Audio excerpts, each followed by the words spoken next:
కేసీఆర్ మీద ED case అని సంచలన ఆరోపణలు చేసిరు రఘునందన్ రావు బీజేపీ ఎంపీ.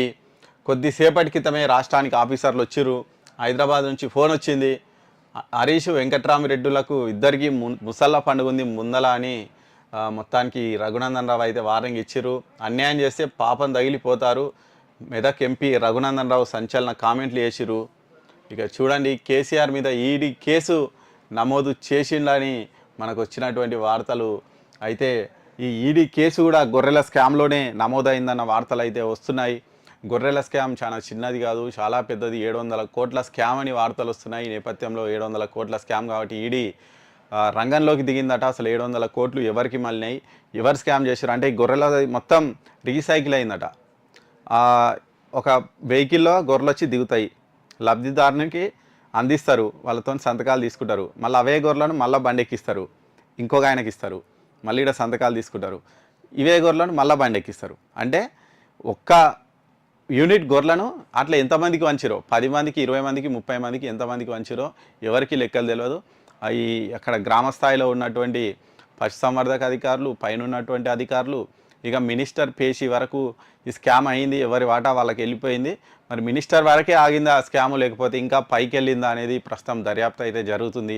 మరి దర్యాప్తులో సంచలన విషయాలు తెలిసినట్టయితే తెలుస్తుంది.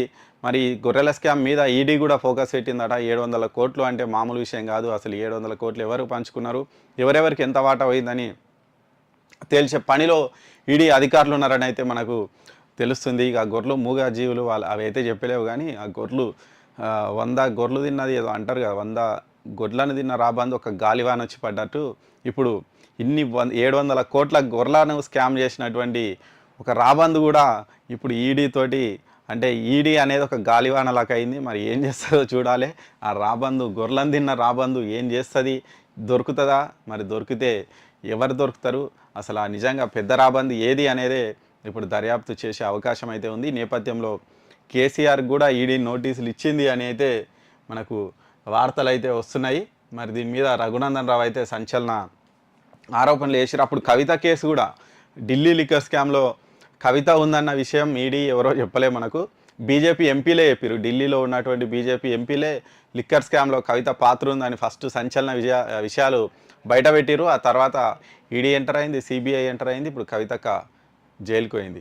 మరి ఇప్పుడు కూడా ఒక బీజేపీ ఎంపీఏ మరి బయట పెడుతున్నారు. ఒక గొర్రెల స్కామ్లో ఈడీ ఎంటర్ అయింది. మరి ఆల్రెడీ కేసు కూడా నమోదైంది కేసీఆర్ మీద అని. మరి అది నిజమే ఉండొచ్చు, ఎందుకంటే ఈడీ బీజేపీ వాళ్ళకు దోస్తే కాబట్టి మరి ఖచ్చితంగా ఆ దోస్తులు ఈ దోస్తుకు చెప్పే ఉంటారు. మరి ఇద్దరు దోస్తులు కలిసి మరి పాపం కేసీఆర్కు ఒకప్పటి దోస్తు అనుచరుడు ఈయన, మరి అసలు ఆయన ఇప్పుడు ఆ దుబ్బాకలో పట్టుబట్టి ఓడించారు. అయినప్పటికీ ఆయన మెదకు అంటే చిన్నది పోయింది, పెద్ద పదవి వచ్చింది. ఇప్పుడు ఇక ఆయన ఆపే పరిస్థితి లేదు. మరి ఏం జరుగుతుంది అనేది చూడాలి ఇక.